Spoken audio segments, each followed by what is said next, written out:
What if the greatest enemy in your life is not outside you at all, but quietly growing inside your own heart? This is the story of Jonah, not inside the fish or the storm, but outside a city he wanted destroyed. Nineveh still stands, its markets alive with noise and laughter, while Jonah sits outside the gates, burning with anger. He builds a crude shelter from dry branches and reeds, hoping to watch the city fall beneath God's judgment. The desert wind blows hot across the sand, and the sun presses down without mercy on his waiting body. Jonah had warned the people that 40 days remained before Nineveh would collapse beneath divine judgment. But the people believed the warning, and from the king to the poorest citizen, they turned from violence.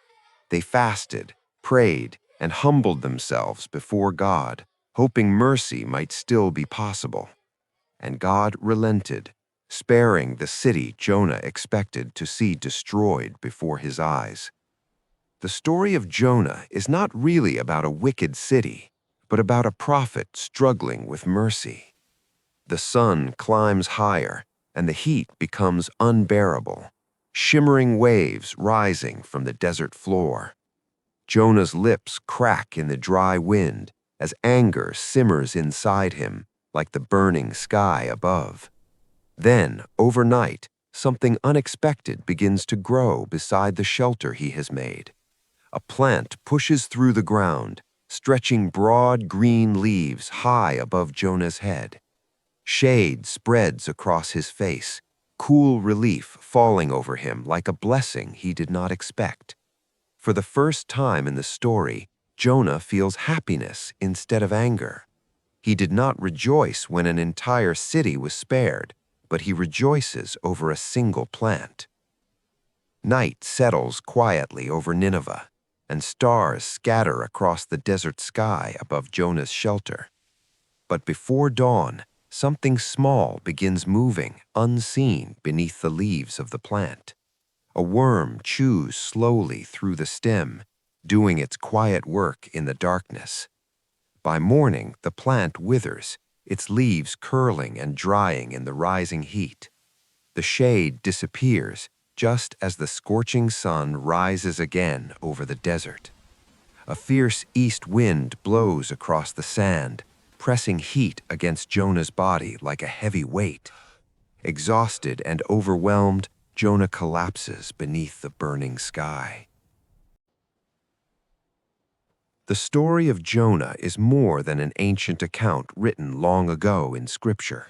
It is a mirror reflecting the quiet struggles hidden inside the human heart. How often do we celebrate our comfort more than the rescue of another person? How quickly does anger rise when the shade protecting us suddenly disappears?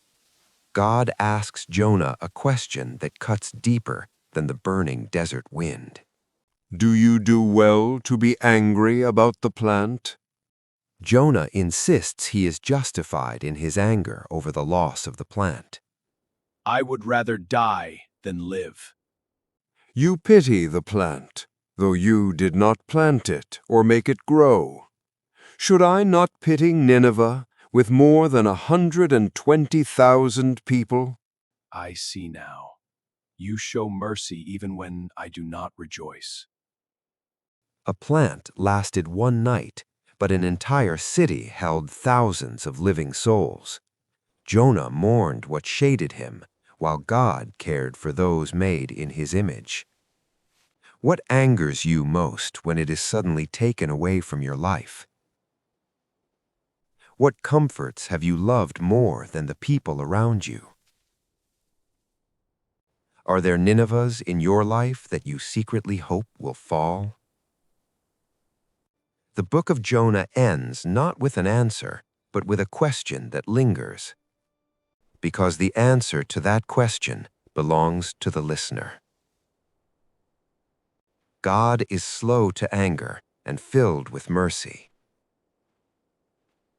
The real question is whether we are willing to be the same.